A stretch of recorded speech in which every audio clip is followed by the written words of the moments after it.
Welcome back to Chris Gaines Comedy, by the way. The last day of school. How you feeling, Rai? Are you excited? Mm-hmm. Last day of school?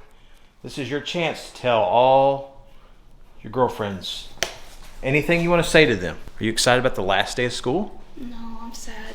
You're sad? Because I was online for most of my year. Oh. And I went back like 4 weeks ago. Well, you're going to get to go back next year, right, for 7th grade? Exciting stuff around here, around the Gaines family. Al, are you dressed? It's too late. There she is. Coming back here, and Mommy's got work to do. Cannon, are you excited about the last day of school? Sir. Last day of school. No, not really. School's out. Why? Oh, sorry. Why are you not excited? I love school. You love school? I like learning. Yeah. I I don't know whose kids these are, but they're excited about school and they're sad because summer's here. Doesn't make any sense. Not me. So, time is 7:30. Taking them to school, and then I'm heading to the farm. We have 2 acoustic shows in a row. We're home for one day, and then we have Whitewater Amphitheater in New Braunfels. That's a full band show. These first 2 are acoustic radio shows, but are still going to be a lot of fun. I don't see why they like school, because I hate school. Now that's my kid. Hey, buddy. Hey man, I'm just a few minutes in. Well, you're just a few minutes late too, so I'm supposed to leave at noon. I know, isn't that crazy? That Houston is screwy today. Oh, Houston is the problem, not you. Oh yeah. Here's something I always try to do, Todd, and it doesn't take a whole lot of effort, is if I have to be somewhere for an appointment, especially when other people are waiting on me, I try to get there like 20 minutes early. And you don't have to get there at that exact time. You know, you can, or later, you can get there early. Is this like a school, or I mean, how do you learn things like this? You know, it's just a life lesson. And you've been around 40 years, you're still learning, you know, and you'll get it one of these days. Once you start touring a little bit more, you know, you'll remember how to do this kind of stuff. Show up to bus call on time. And I blame Corona and probably Trump. It's probably Trump's fault. yeah, you got to blame Trump. Oh, now you're going to get flagged. All right, pal, we'll see you in a few minutes. Okay. All right, bye-bye. Not only is Todd late, but the CEO of the damn tour is late. I found him after wandering all through this warehouse. Hey, you ready to go do a couple shows? Yeah, man, I'd love to. Are you a vlogger now? Yeah, I do comedy videos and I vlog. Oh. Right, Hayden? I do a little bit of everything, but I'm not great at any of it. So I'll wait out here while you pee. All right, you can listen. As soon as you're done, I'll be right here waiting. We're headed to Houston. In a casino. One of those is one of Bull's favorite things, and it's damn sure not Houston, because if you've ever been through Houston, the traffic sucks. It's more humid than it is here currently right now. My entire life, you grow up to hate Houston. And not that the people are all that bad. No, and the people from Houston. You want to see what Houston looks like? If Houston was a person. If Houston was a person, that's him. If Austin were a person, that's him. that's him. If Dallas were a person, it's me. Mostly clean shaven most of the time, not today. Nice clean haircut, dresses nice, uses manners. That's Dallas. Houston. And if Detroit was a person. Yeah, that's Detroit. We have so much diversity on this bus right now. It's sickening, actually. Going to a casino tomorrow, that's got to be tough for you. You roll into a casino town, and how do you resist the temptation of just going crazy and gambling for 7 hours? I have done that, and then slept for a few hours, and then went back in the day when we were running Freedom. I never did that again.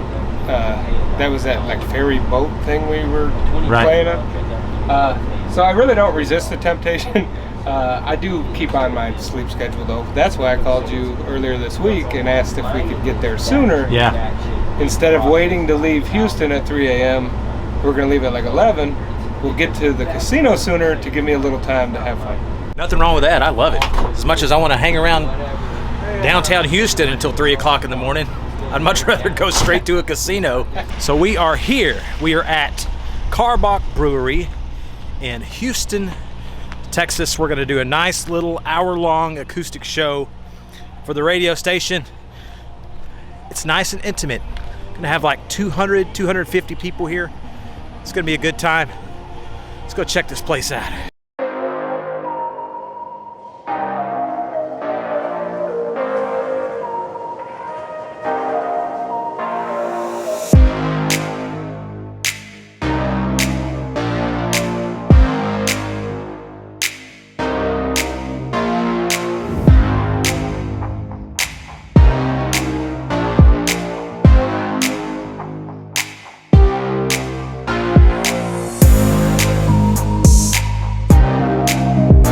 So we're doing this little acoustic thing tonight for the radio station here at the casino. Let's go check this room out. I'm hoping this is up to standards. Oh. Oh, lovely. Lovely little room. Oh, there's another room here. Hi! Hi! Good morning! Okay.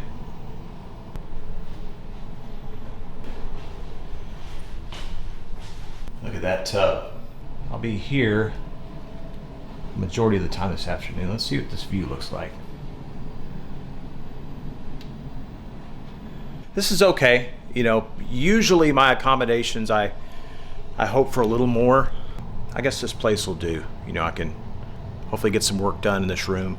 Maybe take a nap at some point today. My wife is watching this. I do not take naps on the road. My wife, Allison, gets a little jealous if I happen to take a nap on the road because as a mother of 4, she doesn't take naps. So in all seriousness, this room is incredible. It's probably one of the nicer rooms I've ever stayed in. I'm busing out at midnight on the 15th, and I'll be flying back in to Colleen on the 20th. And you're telling me Ryder has a tournament that weekend? I'll find my way to y'all somehow. And then I'll be flying back out on the 24th to Chicago, and then I'm going to be flying back into Austin on the 27th. Okay, that one Ryder also has a tournament. On the tournament weekends, you just worry about him and getting y'all wherever you need to get. I'll worry about getting my ride to the field or the house or wherever I'm going. Don't burden yourself with how you're going to pick up Daddy from the airport on a tournament weekend. September 26th. Do you know anybody with them? With who? Florida Georgia Line. Yeah. Okay, I'm sending you the date to you right now. I think I'm getting a little frustrated. I feel like we've offered enough. Love you, bye. Love you, bye. They're trying to raise money for their baseball team to pay for all these tournaments because it's very expensive to be on a travel baseball team. And you parents out there, I know the Marshalls up in New Jersey, you guys know what I'm dealing with here. It's very expensive. My wife is trying to coordinate this raffle, and what she's done is she's had different parents chip in different things, and they've made this big raffle basket, and it's like summer themed. So it has like Jack Daniel wine coolers and Shiner Box summer beer, and it has a beach towel and beach ball and all these summer games. It's really, really cool, and they want to raffle it off. So people buy a raffle ticket for like $10 and it puts them in the drawing, and so that's really cool. But she's also asked me to contribute with some of my music business contacts and kick in meet and greets or tickets wherever I can find. So I've hit up Cody Johnson, my contact there, Kane Brown, and John Party so far, and those are just wonderful, wonderful guys that they're friends in the business. I've known them for a few years. All great guys, and they've hooked me up with either tickets or meet and greets. Most of them are tickets. Not a whole lot of people are doing meet and greets right now. Jason Aldean is one, for example, that is not doing any meet and greets. So it's a tough time to be asking people for meet and greets. First and foremost, I've always felt bad about offering or about asking for tickets in general because it doesn't seem like much. It's like, oh, what's 2 tickets in a whole arena full of people and everything? But it is revenue that this artist is counting on. So when you're taking 2 tickets away from being sold, you're taking that much revenue away from the artist, the band, the crew, people just like me that are relying on that revenue. So I always feel guilty about asking people for that. So I've been able to get the John Party, the Kane Brown, the Cody Johnson. I just don't want to ask any more artists. I have great relationships with Florida Georgia Line too. We did a whole tour with them, and their guys are wonderful. And I know if I asked, they would say yes. They're just that great of guys, and vice versa. I would do the same for them. But I just don't want to ask. And Allison is an asker. She would do anything for anyone in the world. I necessarily wouldn't. But she also is not afraid to ask for other people for things. So I'm a little different in that sense, and that's where we're having a disagreement, if you can't tell. I'm quickly reminded as these dates start adding up again of the trickery of flying home, and not just flying home, but is Allison going to be there to pick me up on a Sunday, or is she going to be with the kids at a baseball tournament? Where's the baseball tournament going to be? We often don't find out until the week of. I guess if I just flew home on a Sunday, wife and kids picked me up and we just went home, it'd be kind of boring. So we're very excited and very blessed that we have this travel baseball in our life, and that we're able to afford, our kids doing things. I grew up where I just played baseball, and I wanted to do soccer, and I wanted to play basketball, and I wanted to play football. And my parents lived on Social Security, and they just said, look, we just can't afford for you to do all these other sports. I feel like I'm overcompensating a little bit with my kids because I offer anything to them. I got a couple kids in jiu-jitsu, one in football, one playing on 3 different baseball teams at the time. I try to make it happen because it's things I didn't necessarily have when I was a kid. And I'm not that I was deprived, but I like to see these kids play sports and have things to do and everything. Keeps them out of trouble. Brought you all the way out here to Tulsa. Yep. Play an acoustic show. Uh-huh. Now, we ain't gonna pay you anything, but you know what? You about to get yourself a steak dinner, brother. For free? For free. A 40-ounce tomahawk ribeye. That's $115. That's why AKA that's why you got 150 and I got 75. Yeah, there was a big mix-up in which I'm embarrassed about that this happened, but there was a big mix-up at the check-in this morning. They give $75 meal credit to everybody, every band and crew person, right? So everybody gets $75 to spend on meals today. And then the artist and the tour manager each get $150 on their meal tab. I thought that I said, hey, give my $150 to management that's here today. That's sweet of you. But I don't think that, I guess they didn't hear me. Chris. I ended up getting $150. I tried to get it taken out of my name. It's too late to do it. I think the best thing we all can do right now is just go have a steak. I make so much money that it doesn't even matter. T-Money. I'll give you my 75 so you'll have 225. T-Money eats $115 steaks every day, baby. He eats 2 tomahawks every day. This is nothing to him. This is chump change. This is peanut butter. For me, this is my Super Bowl. For him, it's a scrimmage. Just another day in Tulsa. Good morning. We are back home, if only for just a little bit. Right, Ryder? Yeah. Finished the radio show in Tulsa. It was great. I mean, it was a acoustic radio show. What do you expect? The amenities were great. The food was great. The show was 200 people, and it was acoustic. That's about as good as it can get on those shows. So, back at home here for just a few hours. How you feeling today, buddy? Good. This is the only one awake right now. It's almost 7:30, and I'm about to head back out. We have a show tonight in New Braunfels, Texas, a big show at the Whitewater Amphitheater. It's gonna be a lot of fun. And what do you have going on today? Tournament. My league team, the end of the season tournament.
On today's episode of Butch and Bull Do America, we're finding out what happens when a guitar player tries cocaine. So we are down a bus right now. What's going on? Fan clutch broke. Van clutch broke, bus dead, driver's pissed. Todd's walking back to Houston. So we're waiting on Prevo. You can't just call and say, do you have the part? Because we're about an hour and a half from Dallas. Yeah. So if they had the part, we could somehow get the part here, get it fixed, get back on the road. Well, there's a process. You have to call an 800 number. You have to go through this whole deal, and then they find out if they have the part. It's almost like they do it on purpose. Yeah, they do it. It's like by design. Yeah. So when they hit you with that bill, like, yeah, by the way, the part is $2,000. You know, you're just so grateful that the part is available. You know, after waiting and waiting and waiting, that you don't even bat an eye at how much the cost is. And they have. You cannot just go to any old place and get a bus part. They have a monopoly on everything involved with these buses. So something that would cost $300 at Grainger.com, like the industrial parts place, is $2,000. By the way, I do have the latest note from Uptime Center from Prevo. They said, called fleet manager Ron DeWalt advised that Prevo Car is taking over this case. They will call PAS back if they are not able to assist, but for now, Jason Aguilar with Prevo Car advised to close our case. So we're at the mercy of Jason Aguilar. Yes, Jason, who may be sitting on the toilet right now. Playing, like, I ain't got time for this part. Playing Clash of Clans. Worst case scenario, we're going to end up with 10 people on this bus. 12. I don't mind it, because I sleep through anything. But Johnny, hood rats, jumps on me in my bed, there's going to be a fight. Let me just tell you right now, if one of these guys jumps on me in the middle of the night, him and I are just going to wrestle. Prayers and positive vibes for getting this bus fixed here, because we have shows to do. We finally get to get shows, and this stuff happens on the way. Nice. Yeah. On the way out. You know, as bleak as this day is becoming, it's not all lost, because I just went into this truck stop. You got the sweetest hat. And I got the sweetest hat they have. That is one fancy hat. Fancy hat. Fancy. Stuff that they sell in truck stops is amazing. Yeah. Like, there's a whole section of shirts about being a pit bull owner. And it's all very, like, threatening. Like, really? If you don't like my pit bull, I don't like your kid. I'll effing kill you. You know? All right, folks. Well, thank you for watching another episode of Chris Gaines Comedy. I hope you like the behind the scenes stuff. I know it's kind of different. I want it to be different than what Grainger is showing you on his channel. I want it to be different than what Butch and Bull are showing you on their channel. I have some more comedy videos coming out very, very soon. Anyway, we made it to all 3 shows. Everything worked out fine. We are heading out this afternoon for St. Louis, Algona, Iowa, and then a long drive back in one day to make a 4th of July show in Leander, Texas. I'm going to be vlogging this whole trip. And then right as soon as we get back, the Lee family is headed to Destin, Florida for Little League World Series, Select Baseball 10U Little League World Series in Destin, Florida. So we're going to be vlogging that trip for my channel and for Ryder's channel, since it is Ryder Lee Baseball. Technically, we're doing this trip because of him. Anyway, thank you guys for sticking around. Thanks for watching our little family vlog here. And I hope you're doing well. I hope to see you at a show out here soon. God bless you.